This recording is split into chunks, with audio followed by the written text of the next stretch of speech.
A Rússia está tão desesperada que está cedendo território só para se manter de pé. Enquanto o mundo assiste Moscou sangrar na Ucrânia, algo muito mais permanente está acontecendo no leste, enquanto China e Coreia do Norte estão silenciosamente tomando o extremo oriente russo. Não é só um evento aleatório. Com Kiev e a OTAN pressionando, Putin fez da fronteira uma moeda de troca. O antigo símbolo do poder imperial virou playground da influência estrangeira, com investidores chineses e trabalhadores norte-coreanos remodelando a região em troca de ajuda. Neste vídeo, analisamos os acordos, consequências e por que a Rússia nunca vai recuperar essa terra. Vamos começar indo à raiz do desespero da Rússia. É a guerra na Ucrânia. Essa invasão, agora no 4º ano, esgotou o país em todos os aspectos. Militar, econômico, demográfico. Fontes afirmam que mais de 1 milhão de russos morreram ou ficaram feridos, reduzindo muito o número de jovens aptos ao serviço. Com os equipamentos é igual. O exército russo luta com o que ainda tem. Ele passou a operar apenas com máquinas soviéticas antigas e peças ruins. A antes poderosa máquina militar agora depende quase totalmente da importação de eletrônicos e drones da China, Irã e Coreia do Norte. Está muito longe da imagem de superpotência que Moscou já projetou. As sanções só pioraram as coisas. O acesso da Rússia a financiamento e tecnologia ocidentais foi cortado, e o que resta de sua renda de exportação está quase totalmente atrelado à China e a alguns países aliados. O rublo passou por sucessivas quedas. A inflação corroeu as economias do país e o orçamento do governo depende fortemente dos gastos com a guerra. A Rússia mantém armas nucleares e petróleo, mas perdeu força como potência global. A Rússia está de joelhos, e isso é mais visível no Extremo Oriente. O Extremo Oriente da Rússia é uma região extensa e rica em recursos, indo do leste da Sibéria ao Oceano Pacífico e ocupando quase 40% do território russo. Mas abriga só 5% da população. Faz fronteira com China, Coreia do Norte e Mar do Japão, incluindo Promosk, Krai Sakhalin e Kamchatka. Apesar da baixa população, a área tem grande valor estratégico, muitos recursos naturais, portos importantes no Pacífico e crescente influência de potências vizinhas, por comércio, infraestrutura e acordos de terras. Apesar de estratégica e rica, é uma região remota e cara de manter. Por décadas, Moscou viu essa região como um posto avançado simbólico do império, não como economia funcional. Com o Extremo Oriente parado e Moscou sem opções, a Rússia passou a oferecer terras e acesso por ajuda. Claro que não se chama assim. Oficialmente, trata de desenvolvimento, investimento e crescimento regional. Apesar dos comunicados e inaugurações, os acordos são claros. A China obtém arrendamentos longos, controle da infraestrutura e prioridade nos recursos naturais. A Coreia do Norte obtém contratos de madeira, rotas de trânsito e envio discreto de armas.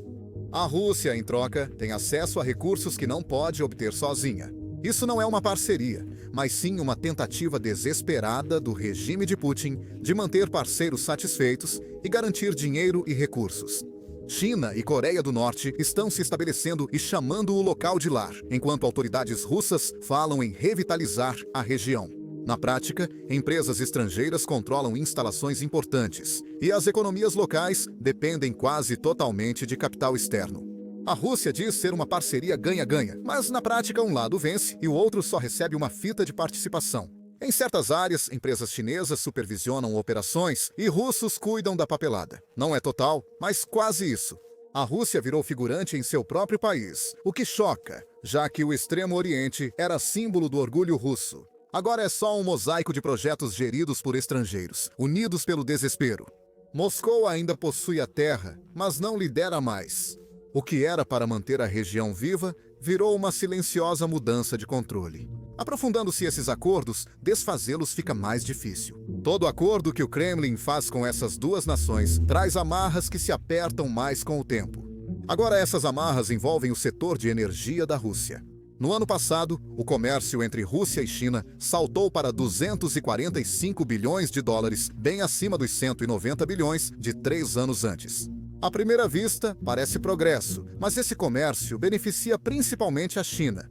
O petróleo e o gás russos são vendidos com grandes descontos, muitas vezes 30% ou 40% abaixo dos índices globais, enquanto produtos chineses inundam os mercados russos. O desequilíbrio não é apenas econômico, é estratégico. A cada oleoduto, fábrica ou usina construída pela China no Extremo Oriente, ela obtém controle por longos arrendamentos, participação acionária ou acordos de dívida. Moscou não pode se dar ao luxo de romper, e essa mudança está remodelando mais que as economias locais. Com força da Sibéria, o Extremo Oriente russo se consolida como rota principal de exportação de gás para a Ásia. Em 2024, mais de 60% das exportações de energia da Rússia iam para o leste. Isso dá à China mais controle sobre preços e fornecimento, enquanto a Europa busca alternativas. Até a Coreia do Norte se beneficia, ganhando combustível e melhorias em infraestrutura. O que era para manter a região funcionando virou um jogo de poder.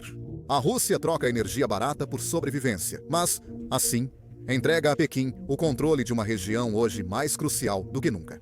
A fronteira oriental deixou de ser moeda de troca e virou o centro da mudança silenciosa da influência global. Pequim não só investe no extremo oriente da Rússia, mas também se enraiza na região.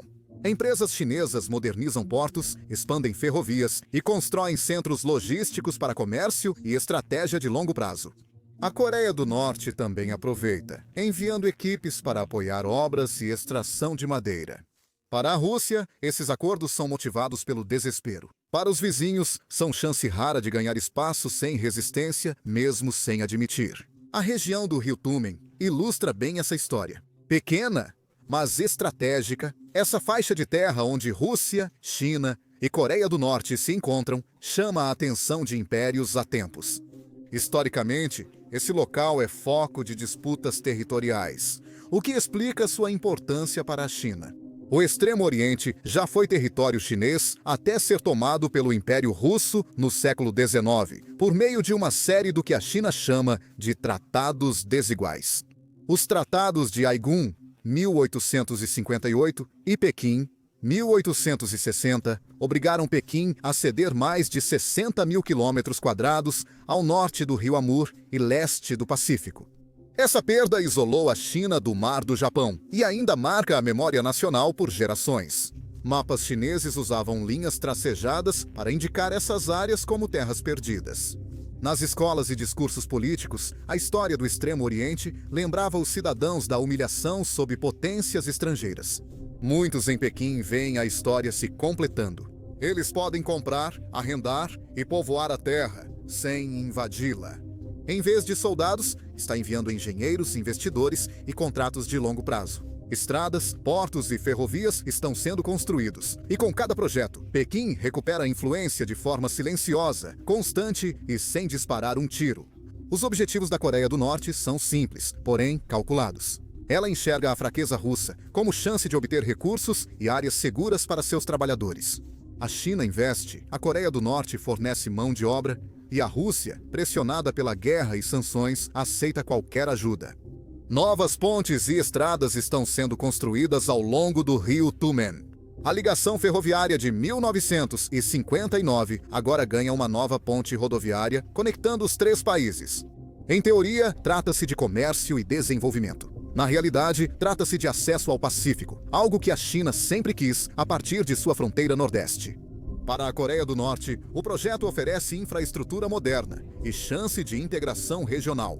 Para a Rússia, é uma concessão discreta para garantir investimentos sem admitir fraqueza, com acordos se acumulando. No Extremo Oriente russo, há centenas de contratos de arrendamento de terras de longo prazo com empresas chinesas, alguns por décadas. O território ainda se chama russo, mas é controlado por investidores e gestores de Pequim. Hoje, perde-se território não por invasão, mas por contratos com letras miúdas. Para entender o que Moscou está cedendo, é preciso analisar como os acordos transferem o controle da terra para Pequim. A dependência da Rússia em relação à China não se resume apenas a comércio ou energia, é uma questão de território. De maneiras discretas, a Rússia está pagando pela ajuda da China com pedaços de seu próprio território. Esses acordos são chamados arrendamentos ou parcerias de desenvolvimento. Na prática, Pequim controla grandes áreas do Extremo Oriente russo, às vezes por quase um século. Desde 2022, empresas chinesas obtiveram direitos sobre vastas terras agrícolas e florestas em Amur e Zamość. Muitos desses contratos, como discutido, duram de 49 a 99 anos. É tempo bastante para gerações crescerem sob a administração chinesa. O que isso significa é que gerações inteiras de russos vão crescer sem conhecer nada, além do fato de que os chineses comandam as coisas em sua própria terra natal. Relatos locais indicam que empresas chinesas já controlam mais de 15 milhões de hectares de terras agrícolas no leste da Rússia. Isso é quase 5 vezes mais do que tinham antes da guerra na Ucrânia. Os acordos costumam ser feitos por valores baixos ou por suprimentos. Moscou precisa urgentemente de motores, chips, produtos químicos e peças para suas armas. Até as zonas de recursos estão mudando de mãos. Mineradores chineses extraem ouro e metais raros via joint ventures, com Moscou mantendo a propriedade, mas lucros e operações sob controle chinês. Funcionários russos chamam discretamente essa terra de terra para sobrevivência, pois o Kremlin não pode mais dizer não. Moscou está ocupada na guerra na Ucrânia. Ainda não percebeu que seu extremo oriente passa por uma transformação chinesa, com novas placas e clima diferente.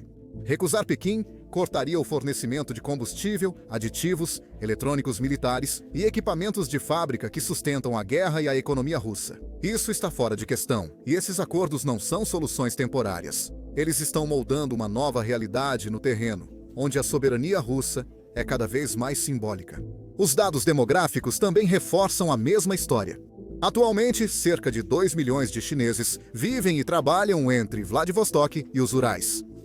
Em várias cidades, eles representam a maioria da população local. Empresas chinesas lideram o varejo, agricultura e construção civil.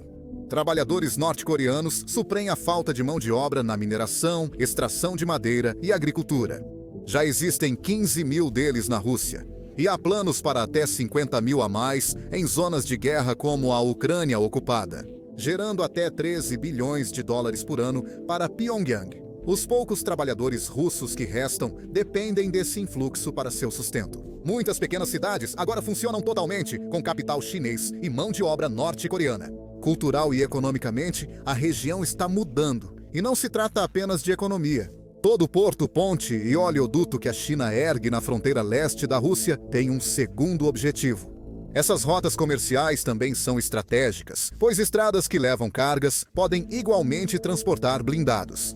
Usinas que iluminam cidades fronteiriças podem apoiar comunicações de radar. Portos de carga também podem ser usados como docas navais. Cada projeto tem uso duplo e Pequim está totalmente ciente disso. Por isso, surgem várias teorias, algumas mais fundamentadas que outras. Os planejadores militares da Rússia também estão cientes. Eles percebem o que ocorre, mas com tantos recursos na Ucrânia, não podem reagir. O Kremlin não pode se dar ao luxo de desafiar a China. E certamente não pode se dar ao luxo de perder seu apoio. Então, eles envolvem os acordos em uma linguagem amigável, chamando-os de parcerias em que todos ganham. Mas qualquer um que preste atenção sabe quem está realmente ganhando. É como deixar uma cobra entrar no galinheiro e fingir que ela é convidada.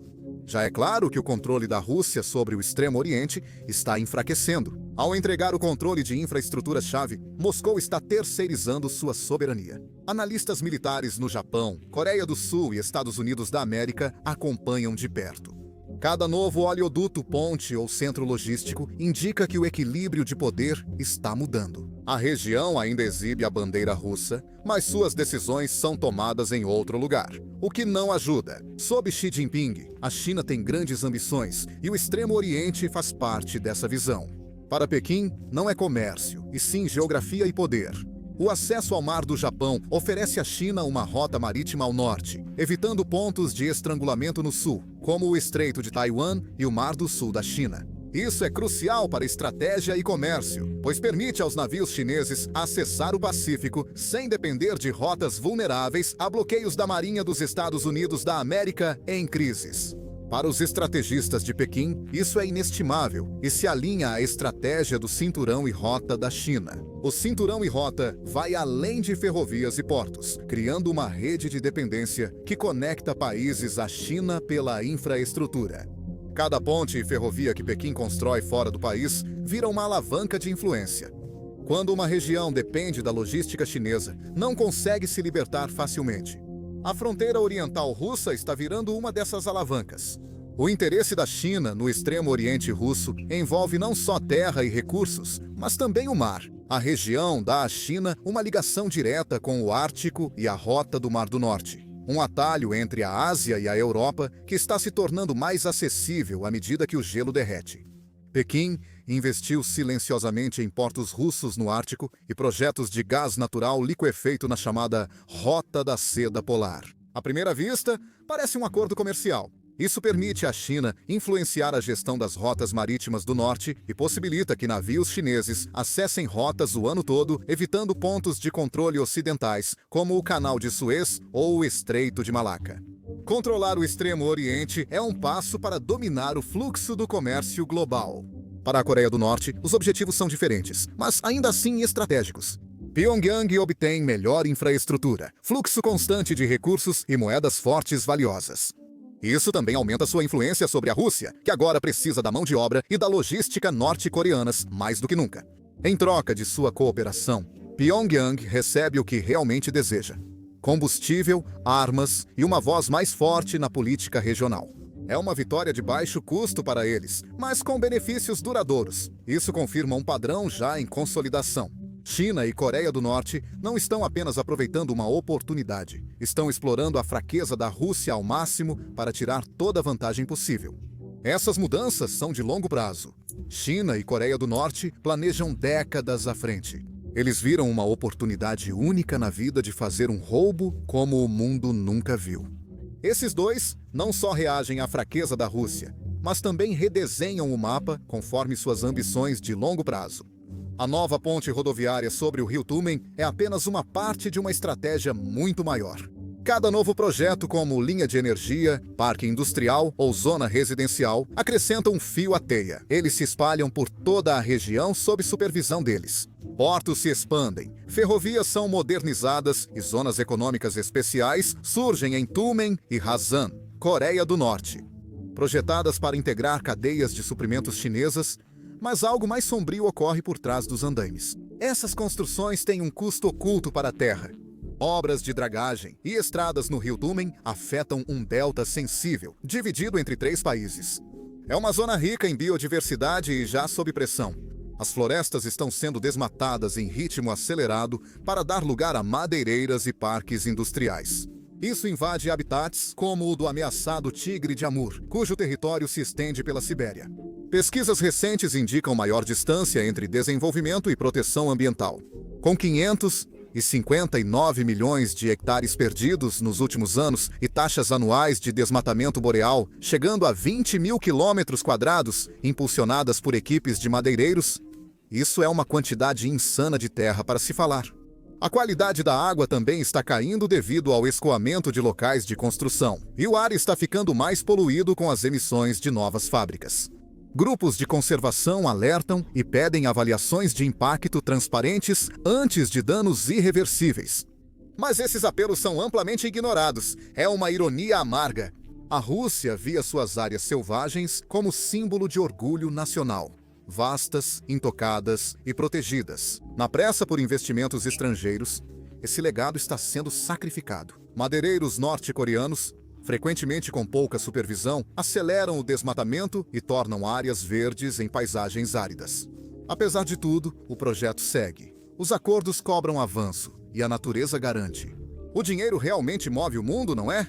Observe a fronteira leste da Rússia e verá algo notável. Grandes projetos, como dragagem de energia, redes elétricas, armazéns e agricultura, são realizados por empresas chinesas estatais.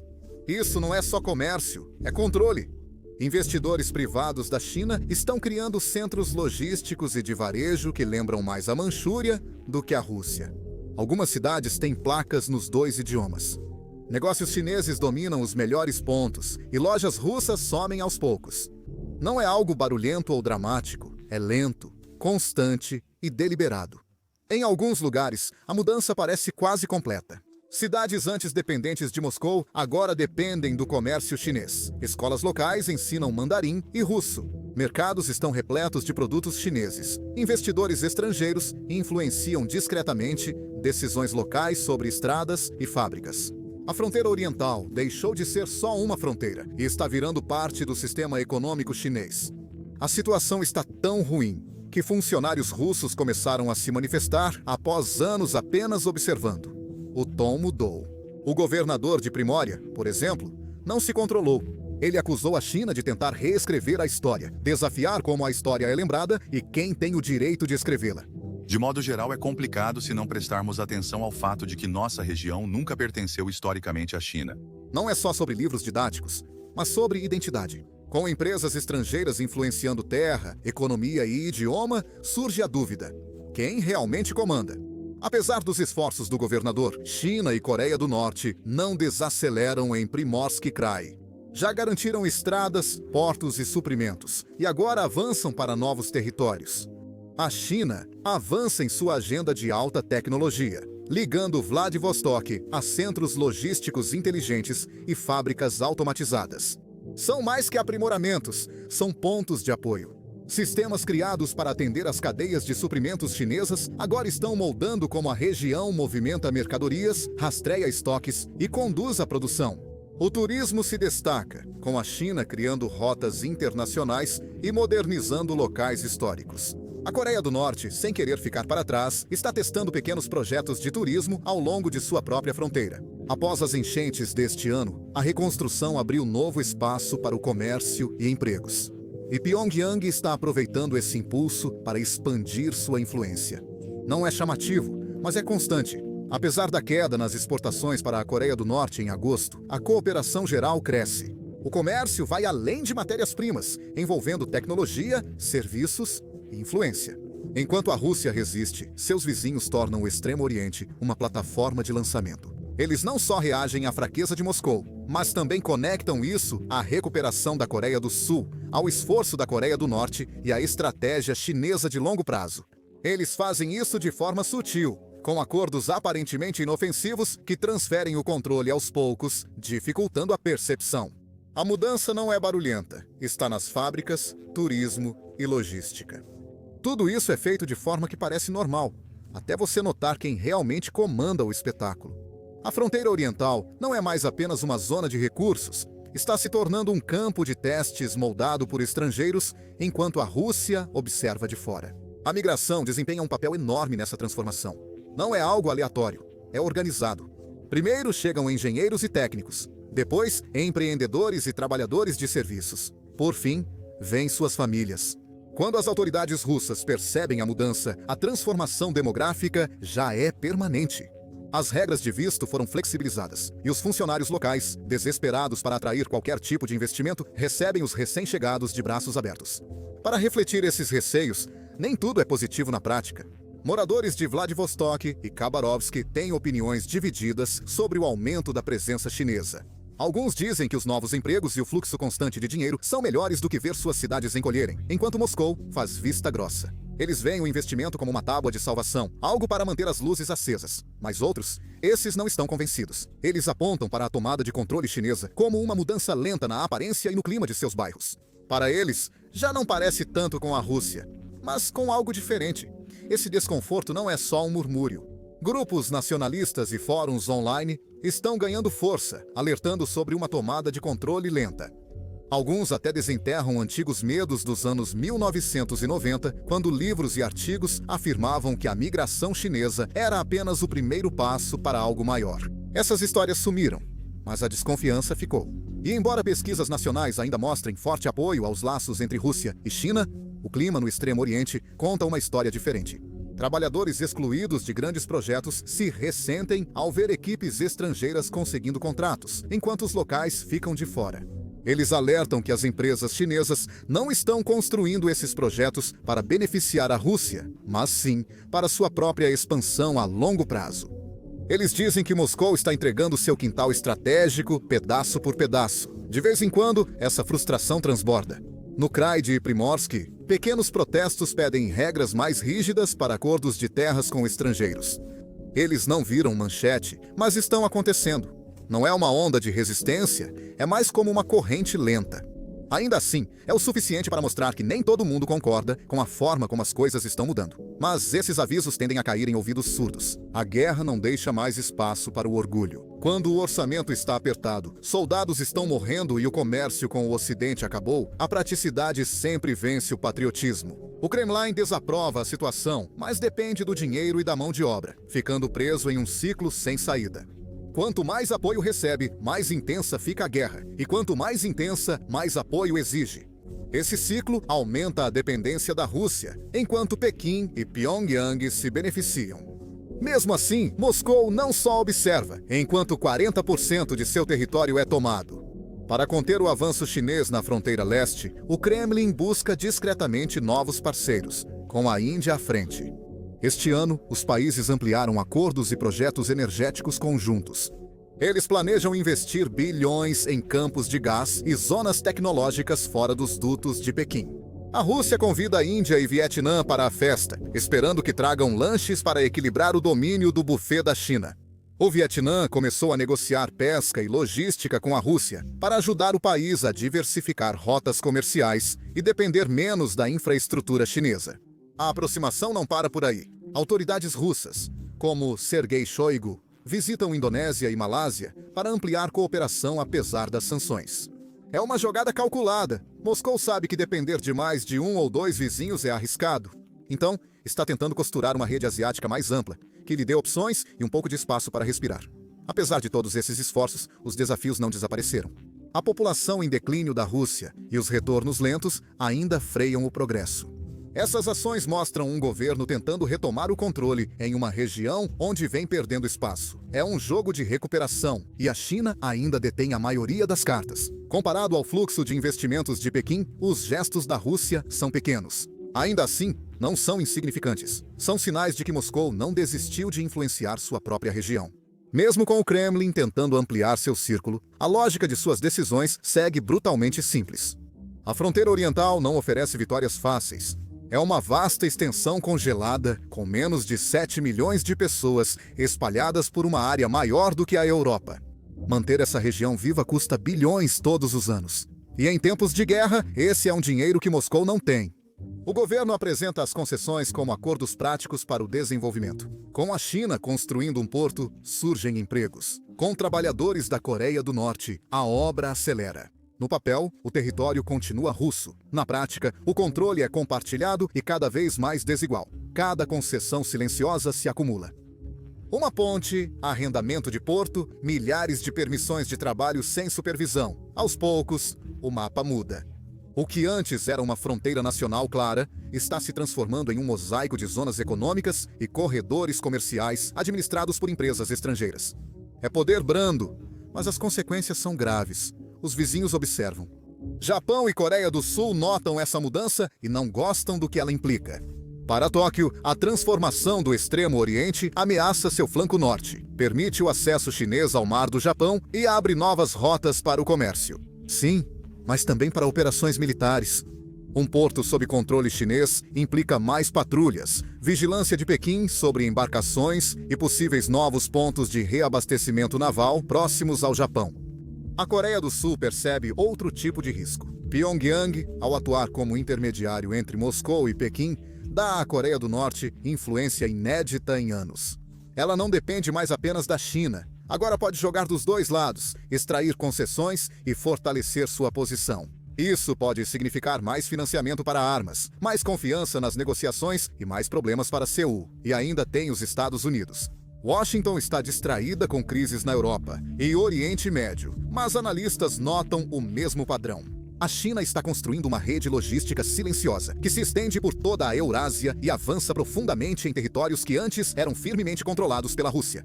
A fronteira oriental parece remota, mas está ligada a tudo que importa no Indo-Pacífico. Isso muda como os Estados Unidos da América pensam sobre rotas de abastecimento, acesso naval e contenção, e ocorre rapidamente. Em centros de pesquisa e no Pentágono, a conversa já mudou. A questão não é se a China expandirá sua influência, mas até onde irá antes de haver reação. Novas estradas e portos no extremo oriente russo dificultam o controle de Washington sobre o avanço de Pequim. Por isso, autoridades dos Estados Unidos da América defendem maior presença no Pacífico, cooperação com aliados e novas parcerias tecnológicas para conter o avanço do norte da China. A OTAN, surpreendentemente, também está prestando atenção. O foco principal da aliança ainda é a Ucrânia, mas os líderes europeus percebem os efeitos colaterais. Se os territórios russos do leste caírem sob controle chinês, Moscou ficará ainda mais dependente de Pequim, tanto economicamente quanto estrategicamente. Isso enfraquece a posição de negociação da Rússia em todos os outros lugares, inclusive na Europa. Para a OTAN, a geografia da Guerra Fria está mudando. A linha de influência que antes passava por Berlim e Varsóvia pode em breve se estender até Vladivostok. O que acontece a seguir? Analistas geralmente veem 3 cenários para o futuro. O primeiro, o mais provável, é o que eles chamam de caminho da absorção lenta. Nos próximos 5 a 10 anos, a China continuará investindo dinheiro em contratos de infraestrutura e zonas econômicas especiais. Os direitos de navegação ao longo do rio Tumen se tornarão prática padrão. Chineses e russos seguirão se integrando economicamente e culturalmente. Embora a Rússia ainda seja a proprietária oficial das terras, China e Coreia do Norte vão administrar tudo. É uma tomada de controle suave que não gera manchetes, mas muda completamente a realidade local. O segundo cenário é a escalada, com a guerra na Ucrânia prolongada e Moscou enfraquecida. A China pode começar a formalizar seu controle por meio de acordos legais. Arrendamentos de longo prazo podem, sutilmente, se transformar em propriedade definitiva. Forças de segurança ou empresas de segurança chinesas podem aparecer para proteger os investimentos. Isso faria com que partes da fronteira leste funcionassem, na prática, como território chinês, mesmo sem uma mudança de fronteira. A Coreia do Norte reforçaria seu papel como braço logístico de Pequim, recebendo combustível e ajuda militar contínua da Rússia.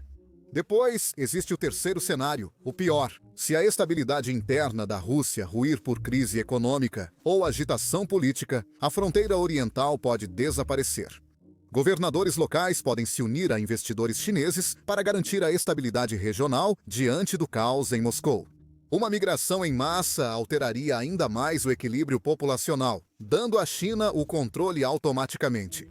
A Coreia do Norte, por sua vez, garantiria suas terras fronteiriças e expandiria o comércio sob a proteção de Pequim. Isso acionaria alarmes no mundo todo. Japão, Coreia do Sul e Estados Unidos da América provavelmente responderiam militar ou economicamente. A região pode rapidamente deixar de ser tranquila e se tornar um foco de tensão. Não é exagero afirmar que a Rússia brinca com uma bomba relógio. Mesmo nos cenários mais tranquilos, nada disso parece agradável ou livre de problemas. Com o aumento da presença estrangeira, a governança se complica e as autoridades russas enfrentam dificuldades com jurisdições sobrepostas. De quem são as regras quando uma empresa chinesa aluga terras russas por 99 anos e contrata trabalhadores norte-coreanos para construir nelas? Se isso continuar, Moscou dificilmente conseguirá reverter esses acordos. Território perdido em guerra pode ser recuperado, mas por motivos econômicos é quase impossível. Quando dependemos de outro país para sustento, educação e suprimentos, a lealdade acompanha. A China compreende isso como ninguém. Ela joga com paciência, algo que Pequim tem de sobra. Enquanto isso, a Coreia do Norte acumula vitórias silenciosas. Cada ponte construída e trabalhador enviado ao exterior reforça sua posição. Pyongyang obtém os recursos necessários e até seu povo consegue empregos que não teria no país. Seus engenheiros adquirem experiência com infraestrutura moderna e sua liderança conquista relevância. Num mundo que em geral a ignora, a Coreia do Norte volta a ser útil, não só para Pequim, mas também para Moscou. A Rússia está ficando sem opções, pois a fronteira oriental cede por exaustão, não por traição. Essa é a consequência de travar uma guerra cara, perder capital ocidental e depender de parceiros com agendas bem diferentes. Decisões práticas a curto prazo geram perdas estratégicas a longo prazo. China e Coreia do Norte não invadiram o extremo oriente da Rússia, apenas aguardaram o momento oportuno. O que se seguiu não foi uma tomada de poder no sentido tradicional, foi uma ocupação silenciosa, de oportunidade. O vácuo deixado para trás precisava ser preenchido, e aqueles que assumiram agora estão moldando o futuro da região. O mapa segue igual oficialmente, mas a mudança é evidente. A fronteira leste segue russa em teoria, mas teoria não constrói infraestrutura nem paga salários. Por enquanto, Moscou ainda pode reivindicar a posse, mas o controle que existe apenas na lei. sem presença ou influência, é o tipo mais fraco de controle. Embora pouco percebida, a mudança já ocorreu. Você pode trocar bandeiras, mas não é fácil reverter oleodutos, rotas comerciais ou mudanças demográficas depois que elas se consolidam. Essa história nunca foi só sobre território. É sobre timing, influência e o poder de movimentos silenciosos. China e Coreia do Norte aproveitaram a oportunidade e agiram com precisão. A Rússia priorizou sobreviver e só percebeu quando já era tarde. Um império que antes mudava fronteiras à força, agora vê as suas sumirem sem disparar um tiro. E, como a história frequentemente nos lembra, a influência perdida sem resistência é o tipo mais difícil de recuperar. Obrigado por assistir